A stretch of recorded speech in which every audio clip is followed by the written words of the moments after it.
This is Stefan Schmidt for InsiderIowa.com on the road to the Iowa caucuses. Mitt Romney has been the front runner at about 25% roughly for many months in the contest for the GOP nomination for president. And in the past week or so, his numbers have started to decline, and he has been bypassed by Newt Gingrich.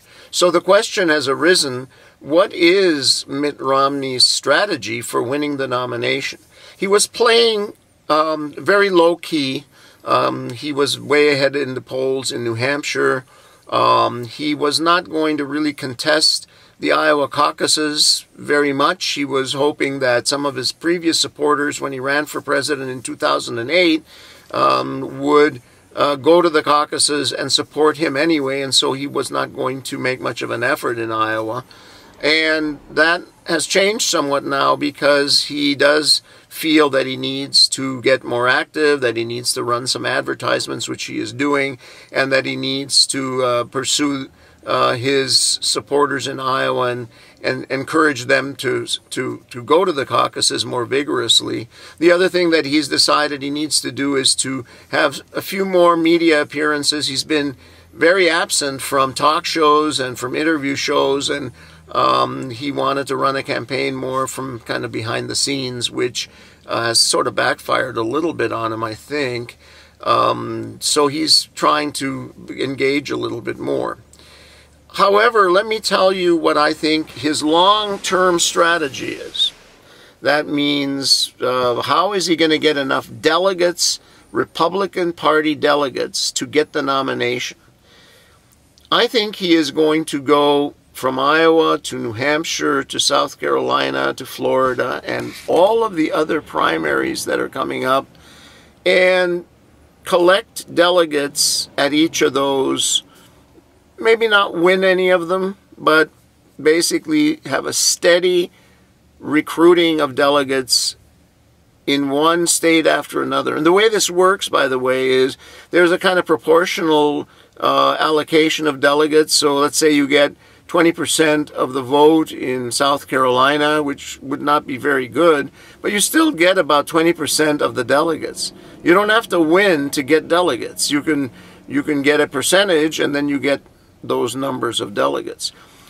That is a huge advantage for a candidate who has a lot of money, a lot of organization, and who is on the ballot in states all over the United States for the primaries.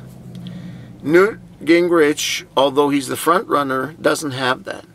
Newt Gingrich has very little money. In fact, he's still in the hole, even though he's trying to raise funds.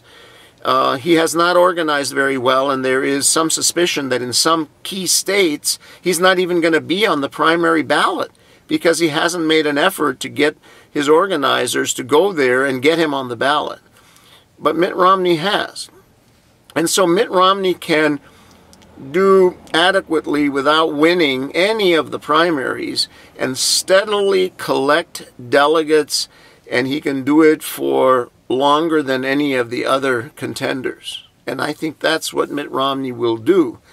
Do you remember that in 2008, when Barack Obama won the Iowa caucuses, then went to New Hampshire, and Hillary Clinton won the primary in New Hampshire, and then after that, Hillary Clinton won some very big primaries in California and other places, and everybody thought that the contest was over and that Hillary Clinton was going to be the nominee of the Democratic Party.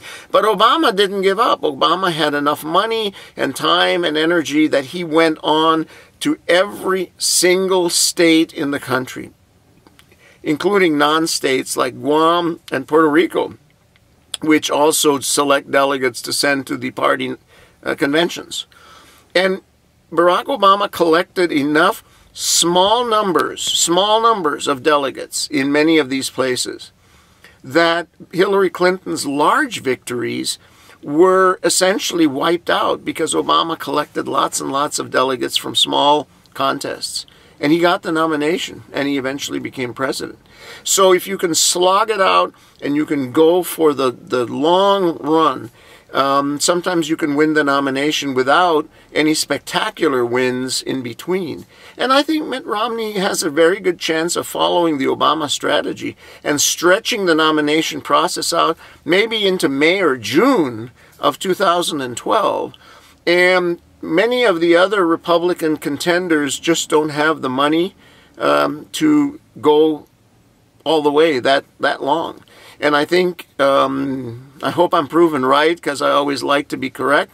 I think that may be how this 2012 Republican nomination process is going to play out.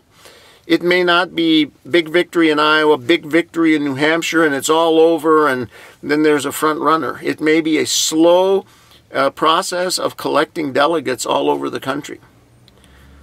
This is Stefan Schmidt for InsiderIowa.com.